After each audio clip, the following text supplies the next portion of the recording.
I thought I would have finished it by now, but I haven't, and that's okay. Guys, I have a heart of stone. I never cry at books. I don't cry in movies. I cry a lot in real life, about real life, but I don't do it over fictional stuff. Links down below. Tell me what's all the no. I didn't mean for that to rhyme. I feel pretty cool right now.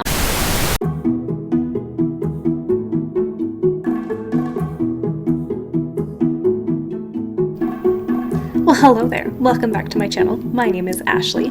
Today we'll be doing the mid-year book Freakout.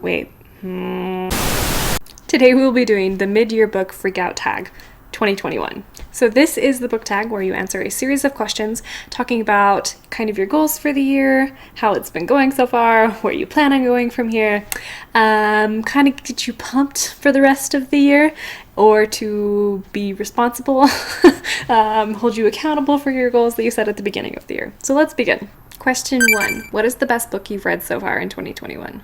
Man, I have read so many good books this year.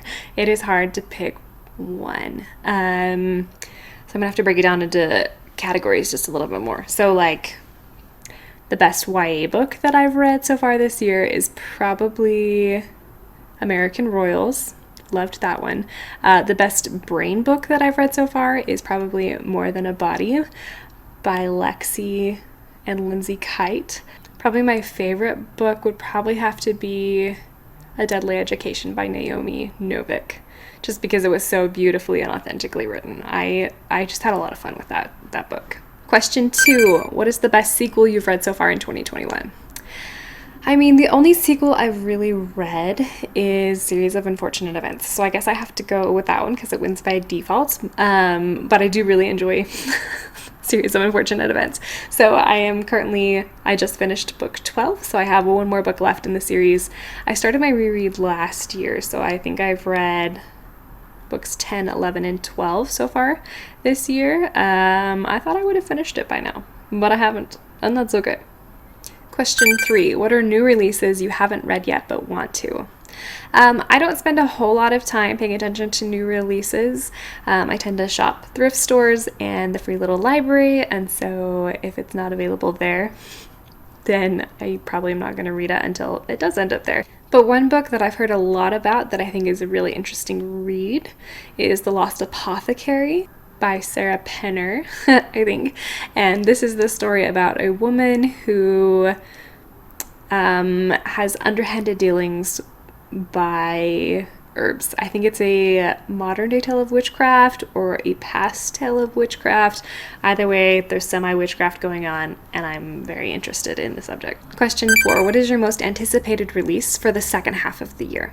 That would have to be the second book in the Scholomance series by Naomi Novik, and it's called The Last Graduate. It comes out at the end of August, beginning of September, I think. I'm not really sure, but I am very excited for the sequel. Question 5. Biggest disappointment? Jade City.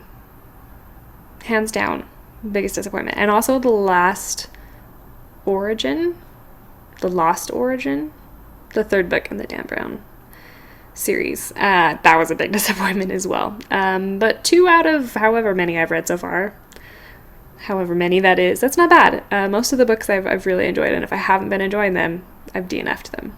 Question 6. What is the biggest surprise?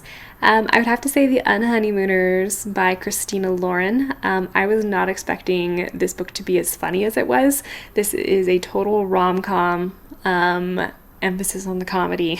It was hysterical. Everything was totally believable. I need to read more by this author. That was something I vowed to do and I haven't done yet, so we'll add that to our list. Question 7. What is your favorite new author? Debut or new to you? So this is going to be a new to me.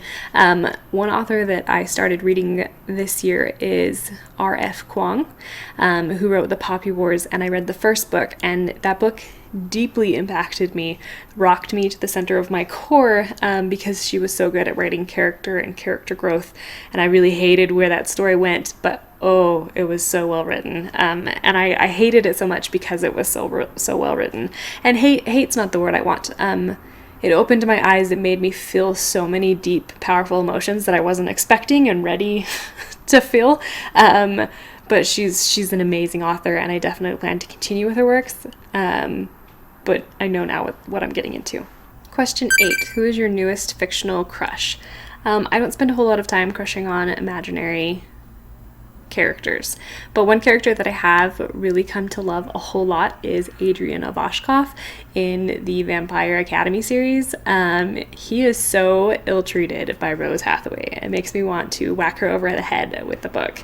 And just knowing that there's a whole spin-off series where he does meet somebody who really takes care of him and wants the best for him makes it so much better. But Adrian, he cracks me up. He makes me laugh. I would love to spend a day with Adrian. Question 9. Who is your newest favorite character? Lucy Steele from Sense and Sensibility. Ooh, I love to hate this girl. Like Umbridge, you know how you love to hate Umbridge in Harry Potter? Lucy Steele, like everything she does, I'm like, oh, that's so calculated. You are so evil and it's so genius.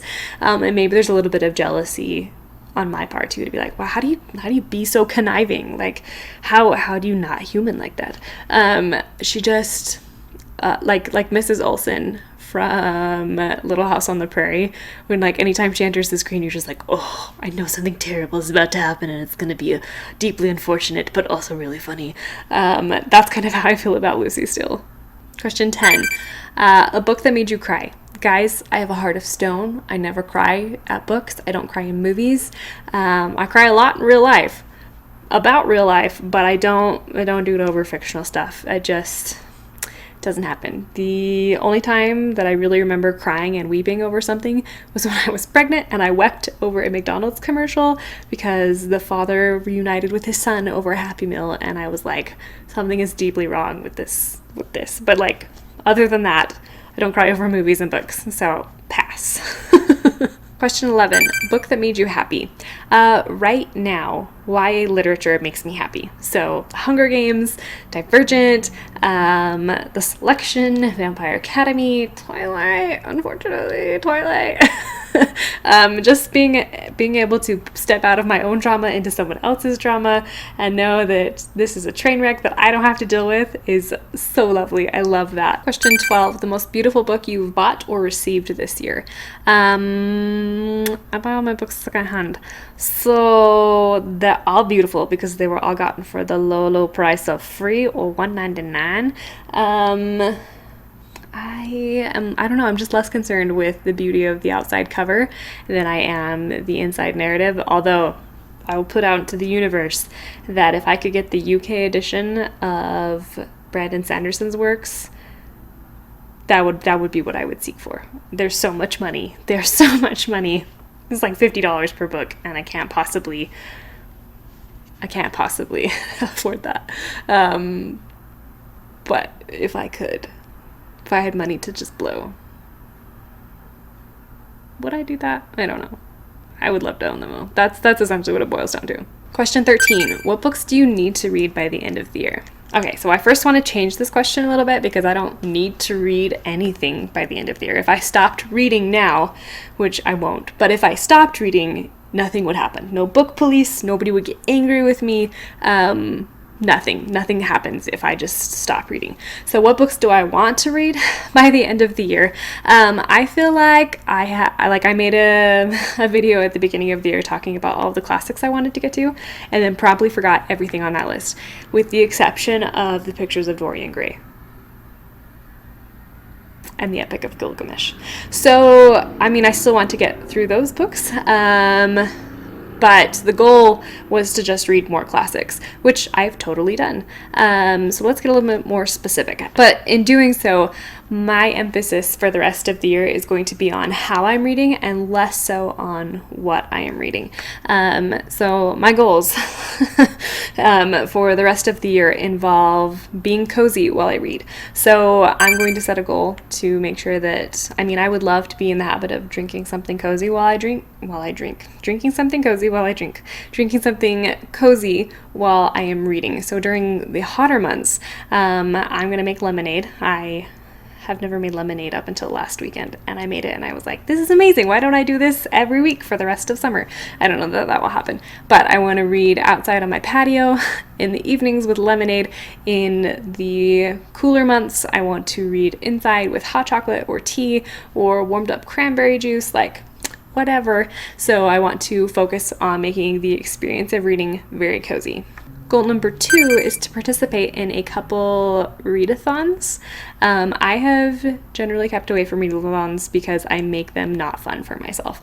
I'm like, oh, that sounds really interesting, and then I like force myself to read books to like finish on time, and then I don't really enjoy the book.